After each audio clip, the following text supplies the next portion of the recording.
পশ্চিমবঙ্গে আর কয়েক মাসের মধ্যেই ডাবল ইঞ্জিন সরকার আসবে। 4-5 মাসের মধ্যেই পশ্চিমবঙ্গে ডাবল ইঞ্জিন সরকার হবে। টেট নিয়ে শিক্ষকদের সমস্যার কথা শুনেছি। রাজ্যের নীতির জন্য অভাবনীয় পরিস্থিতি তৈরি হয়েছে, কোর্টে মামলা চলছে। পশ্চিমবঙ্গে সরকার বদল করুন, ক্ষতিগ্রস্ত শিক্ষকদের জন্য আমরা কোনো বিকল্প পথ বের করব, বললেন কেন্দ্রীয় শিক্ষামন্ত্রী ধর্মেন্দ্র প্রধান।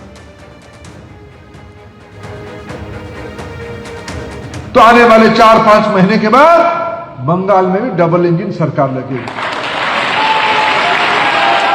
मेरे को अनेक मित्र जब मैं मंच पे आया तब मेरे को बंगाल की नहीं देश की एक ज्वलंत मुद्दे पे मेरे दृष्टि आकर्षण किया।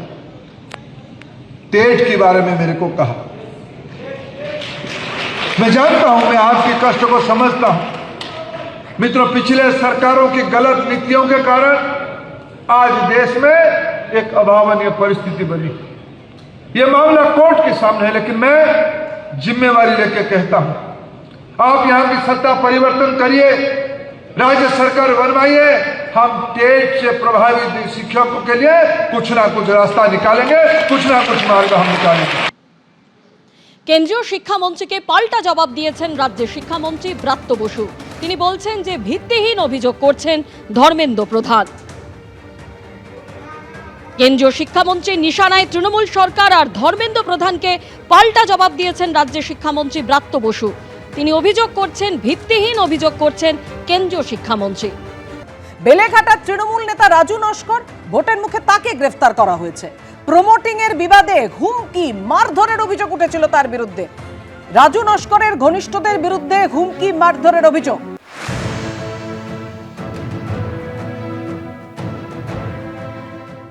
আমাকে অনেক দিন যাবৎ ওরা এরকম আসছে, হ্যাঁ, গুন্ডা বাহিনী পাঠাচ্ছে।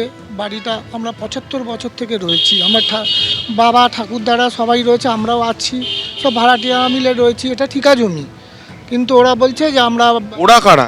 ওরা হচ্ছে রাজু নস্করের ছেলেরা, সব আসছে, পাঠাচ্ছে বারবার ধরে। হ্যাঁ, বলছে আমরা এটা বাড়িটা কিনে নিয়েছে রাজু নস্কর কিনে নিয়েছে। তারপরে দেখছি 4 তারিখে হঠাৎ করে এসে, হ্যাঁ, প্রায় 50-60 জনের মতো এসছে। উনি এসছেন, রাজু নস্কর এসছেন, এসে বলছে রাত্রিবেলা, বলছে এখানে প্রমোটিং করব, আমরা বাড়ি মাপব, কালকে আসবো, বাড়ি মাপব। আমি তখন চুপ করেছিলাম, কিছু বলিনি। পরের দিন যখন সকালবেলায়, হ্যাঁ, প্রায় 10টা-11টার সময় ওরা দলবল নিয়ে এসছে, আর সব মেশিন টেশিন নিয়ে এসছে যে মাপার জন্য, যা যা মেশিন মাপার জন্য। আমি বলেছি আমি তো ঘর মাপতে দেবো না, আমি ঘর মাপতে দেবো না। আপনারা যে বাড়িওয়ালা হয়েছেন তার কাগজপত্র দেখান, আমি উকিলকে দেখাবো। বলছে বেলেঘাটার কোর্ট আমি, বেলেঘাটার থানা আমি, আমরা থানাকে 1.5 কোটি টাকা দিই বছরে। হয়তো ও কোনো হয়তো মিডিয়া ছবি দেখে, খবর দেখে হয়তো আমার নামটা উনি বললো কেন, হয়তো মিডিয়া ফুটেজ পাওয়ার জন্য আমার নাম বলছে, আমি জানি না। কিন্তু আমি কিছু ঘটনা শুনেছি, ওখানে একটা পারিবারিক নাকি ওদের ভাড়াটে একটা ঝামেলা আছে, এইটুকুনি শুনেছি। কারণ আমি অঞ্চলে থাকি, অঞ্চলে বিভিন্ন সোশ্যাল কাজ করি, মানুষ আসে আমার কাছে ভালোবেসে, ঠিক আছে, কিন্তু কারোর ভালো করতে গিয়ে কারোর খারাপ হয়। কিন্তু আমি এই ছেলেটার নাম বলছি যে আমি তাকে চিনিই না। রাজু নস্করের বিরুদ্ধে একটা অভিযোগ জমা পড়েছিল, আপনারা জানেন, আপনাদের চ্যানেলেও দেখানো হয়েছে। একটি নির্দিষ্ট অভিযোগ পড়েছিল, অভিযোগকারী বলেছিলেন যে তাকে নানাভাবে শারীরিকভাবে হেনস্থা করা হয়েছে, ভয় দেখানো হয়েছে, তার পরিবারের লোককেও শারীরিকভাবে আঘাত করা হয়েছে। নির্দিষ্ট কেস হয়েছিল, আমরা কেস রুজু করে তদন্ত করছিলাম। আজকে বিকেলের দিকে অভিষিক্তা ক্রসিংয়ের থেকে তাকে অ্যারেস্ট করা হয়েছে, ইনভেস্টিগেশন চলছে। বরানগরে ফের তৃণমূলের দাদাগিরি, তোলা না পেয়ে ইন্টেরিয়র ডিজাইনারকে মারধর করার অভিযোগ। আক্রান্ত বরানগরের ইন্টেরিয়র ডিজাইনার সুদীপ্ত ঘোষ। মারধরের অভিযোগ উঠছে তৃণমূলের নেতা শঙ্কর রাউতের বিরুদ্ধে। এই হচ্ছে সজল ঘোষের পোস্ট করা ভিডিও। এই ভিডিও পোস্ট করে শাসক দলকে আক্রমণ করেছেন বিজেপি কাউন্সিলর সজল ঘোষ।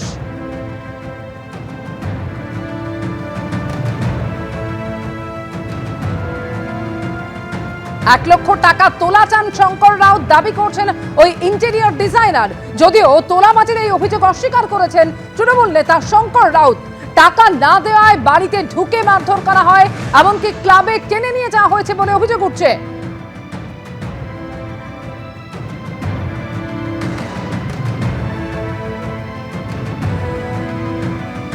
বরানগরের তৃণমূলের দাদাগিরির অভিযোগ, যেখানে অভিযোগ উঠছে তৃণমূল নেতা শঙ্কর রাউতের বিরুদ্ধে।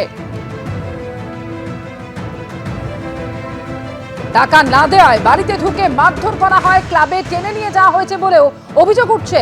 ক্লাবের সামনে ফের রিভলভারের বাঁট দিয়ে মারধর করা হয় বলে অভিযোগ। আর এই ভিডিও পোস্ট করেছেন বিজেপি নেতা সজল ঘোষ।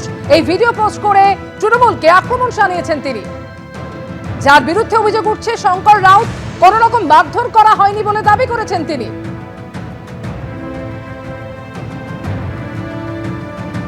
এই হচ্ছে সজল ঘোষের পোস্ট করা সেই ভিডিও। তোলা না পেয়ে ইন্টেরিয়র ডিজাইনারকে মারধর করার অভিযোগ তৃণমূল নেতা শঙ্কর রাউতের বিরুদ্ধে।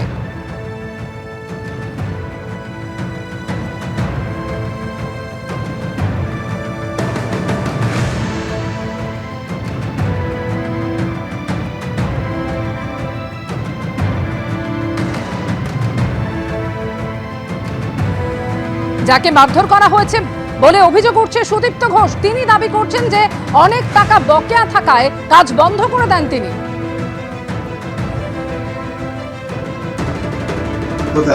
আরে শোনো বাড়ি থেকে এইগুলো ঠিক হচ্ছে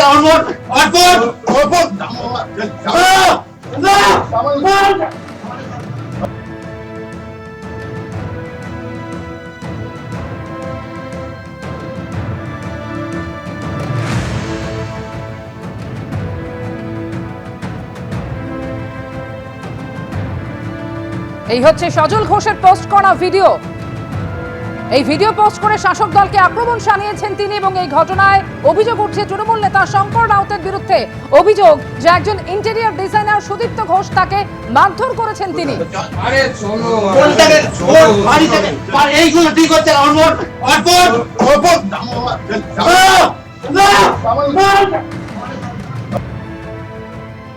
ছবিতে কিন্তু স্পষ্ট দেখা যাচ্ছে যে কিভাবে টেনে নিয়ে যাওয়া হচ্ছে এবং অভিযোগও সেটাই যে বাড়িতে ঢুকে মারধর করা হয়, ক্লাবে টেনে নিয়ে যাওয়া হয় বলে অভিযোগ।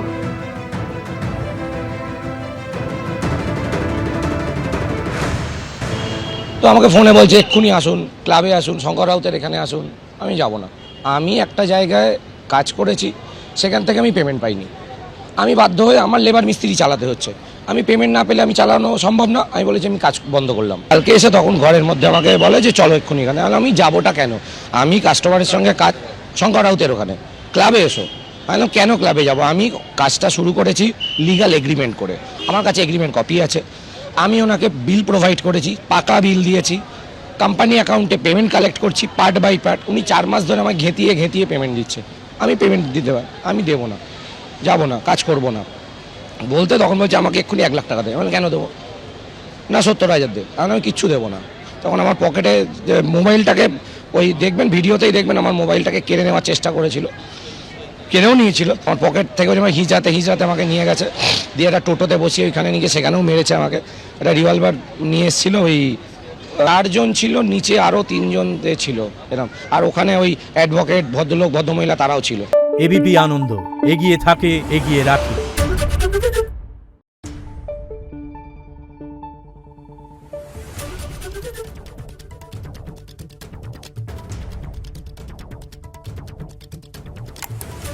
Thank you.